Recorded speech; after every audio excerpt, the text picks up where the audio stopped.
And Mr. Chitterell, it's good to see you. I see all your ads, and one thing that your ads have in common is that one outtake from Governor Murphy where he says if taxes are your thing, then New Jersey probably isn't your state. And we asked him about that when he was on, and he said, well, it's kind of taken out of context.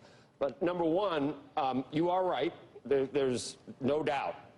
Becky and I live here. We know how taxes are in New Jersey. But then again, the governor makes the point that there are great things about New Jersey that need to be paid for. So I see what the point is. How are you going to offer people that live in this great state everything that they're getting now and not bring in as much revenue? It seems difficult.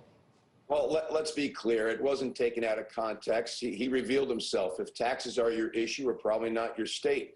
And New Jersey has the highest property taxes in the nation. We can fix that. And New Jersey, year over year over year, has the worst business climate in the nation. And I would suggest if those things continue, as they have under Phil Murphy's 4 years, that New Jersey is dying a slow death, economically speaking. I mean, my goodness, Nabisco is the latest to move out. For the first time in 63 years, Oreo cookies won't be made in New Jersey. 600 jobs, good-paying middle-class jobs, went with that move to the Carolinas. I put forth a very specific plan on how to lower property taxes and how to not just make New Jersey regionally competitive, but the envy of the other 49 states when it comes to our economic climate. I think that Governor Murphy is sort of heard maybe the footsteps, because he stopped talking about raising taxes anymore, and he's kind of talking about not doing that. We've got people like Josh Gottheimer, the congressman, who says he doesn't want to raise taxes anywhere at this point. Do you think at this point your prospects are looking much better? I know that you're going to say yes, but I have seen single-digit poll numbers recently, which is surprising because New Jersey is so deep blue most of the time, although there was Chris Christie. But it's an uphill battle for a Republican in New Jersey. It is an uphill battle, but that doesn't mean it can't be won. We are right where we need to be at this point in time. Republicans have won 6 of the last 10 governor races here in this state. And listen, I'm not even governor yet, and I'm already saving the people of New Jersey money. At the last debate, it took 5 times for the moderator to ask. But after the 5th time, he said no new taxes. I don't know how he's going to pay for a lot of the promises he's making since he's pledged to now not raise taxes. But listen, we can lower taxes in New Jersey and, again, make this a state where people can live, work, retire, and start a business and prosper. It seems like states like, I think of in the Midwest, Illinois, the latest news out of Tesla and Elon Musk, there's a lot of reasons maybe to move to Texas. The housing in San Francisco is not affordable. But it does seem like corporations and individuals are voting with their feet more and more. Florida and the influx of people from the East Coast down there. It seems to be being borne out that maybe you raise taxes and get a little bit of extra revenue, but then you end up losing it on the other end when everyone leaves. You do. And listen, I don't believe you raise tax revenue in our state capital by raising rates. I believe you raise revenue by expanding the base, making this a place where there's more good-paying jobs and a place where more businesses want to do business. New Jersey has the best modes of transportation in the country. No state rivals New Jersey. We've got the ports, we've got airports, the rails, the cars. We've got a ready, willing, and able middle class. We've got more PhDs and engineers per capita than any other state. The problem is we lead the nation in out-migration. The problem is we've got the worst business climate in the nation. The problem is we have the worst property taxes in the nation. And all that needs to be fixed. And that's what this campaign is really all about. We talk about New York, too. And, Andrew, you make the point it's costs money to live in New York City, right? Costs money. It's expensive. I don't know about, I needle Andrew about New Jersey. He said some things in the past, I don't know, because you've driven down the turnpike. So you look around and maybe it's not the most, you hear the Sopranos theme music or something, and it's not the most beautiful. It's a great. Beautiful beaches. You've been to Short Hills? I've been to some of the beautiful. I've been to your Becky's home. neighborhood. Yes, you have. So, beautiful. Beautiful. So, do you agree that you can? Ask the governor a question. How do we do this? How do we do that? How do we provide the services of a great state and not raise taxes? This is the great conundrum of our time. Jack, what do you do? Let me offer this. You'll hear year over year that New Jersey has one of the best K through 12 systems in the country, and that's true. We usually rank 1, 2, 2, 1 with Massachusetts. Massachusetts' public school system is 20% less expensive than New Jersey's. Take 20% off the average property tax bill. That's a big deal in New Jersey. We'll no longer be last. So the first thing I'll do as governor is send a work study group up to Massachusetts. What are they doing right that we're doing wrong?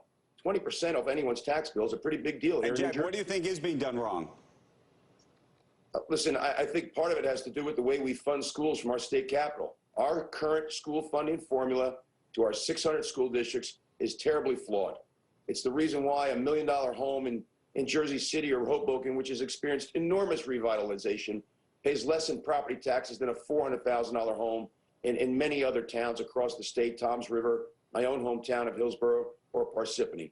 And I'm here to tell New Jersey. Where do you think the costs are? Because it is, as you know, wildly unpopular to say that teachers would be overpaid. I think it would be actually very hard to argue that teachers are overpaid. So where would the money come from? I didn't say that. What I said is the way that our state capital, the way that our state government funds public schools under the current school funding formula, right, which is now 13 years old and was given to us by John Corzine, is a terribly flawed formula, and it needs to be fixed. We distribute billions in state aid to our 600 school districts, and we need to do that differently. And in so doing, we can lower property taxes. And I'm not going to have a $400,000 home paying less property taxes than a $1 million home in Jersey City or Hoboken. Jack, I don't get it either. Honestly, I don't understand why property taxes are so much in some areas. I don't understand where the money goes or what's different about it. I have kids in public schools in New Jersey. Great schools, but what is it? Like, where does the money get siphoned off? What's the problem? Well, we've been doing it wrong for decades with regard to the current school funding formula, and it's no accident. But I don't understand, like, what's wrong about the formula? It's nefarious, it's arbitrary, it's unfair. I'll go as far as to say unconstitutional, violating the Equal Benefit Clause of our state constitution. It actually distributes aid to the homeowner of a $1 million home in places like Jersey City and Hoboken that have experienced enormous revitalization. Aid was there for those communities that couldn't stand on their own 2 feet, because I'm not going to ever leave any child community behind. I'm not going to adversely affect the quality of education. But as a community revitalizes and can depend on its own rateable base to generate property tax revenue, pay for its schools, that aid should be redistributed. And it's not here in New Jersey. That's the big problem. There's, Becky, you've been to the, I've seen this before too. So the millionaire tax rate, would you get rid of that? Just happened with Governor Murphy, 8.97 to 10.75%. Does that stay in a Citarelli administration? Under Governor Murphy, we now have one of the highest personal tax rates in the nation. It's 10.75. Our neighbor, Pennsylvania, is at 3%. We need a tax system that works for every New Jerseyan, and my platform puts forth on how best to do that. Do you wish SALT would, are you with Josh Gottheimer on that? Absolutely. New Jersey's a donor state. We send billions more to Washington, D.C. than we get back. We want the SALT deduction back, and that's certainly one of the things that I disagreed with President Trump on, along with offshore drilling and funding of the Gateway Project, which is a critically important infrastructure project here in New Jersey, considering New Jersey's role to the regional economy, the regional economy's role to the national economy. We want our infrastructure funded, project funded, and that's the Gateway Project. I mean, Boston got the big dig under the harbor funded by the federal government. We want the Gateway Project funded. You're still down a little in the polls, but on all the tax issues, you poll better than Murphy. So maybe, you know, there's something that if you flip the overall poll to where the tax polls are, you'd be winning at this point. So that is something that your ads might be resonating in terms of that, sir. Guys, all I can tell you is if you look at history and the 6 times that we've won in the last 10 races for governor here in New Jersey, we are right where we need to be at this point in time. And we will continue to go out there every day and deliver our message, and I'm confident in a win on November 2nd. All right. Well, if we did give equal time, we have Murphy on. We have Governor Murphy on all the time. We've got to come on like every week then. Hey, I'll come on every day. I love talking about how to fix New Jersey. All right. Well, thanks for coming on today. Appreciate it. Guys, thank you. Okay.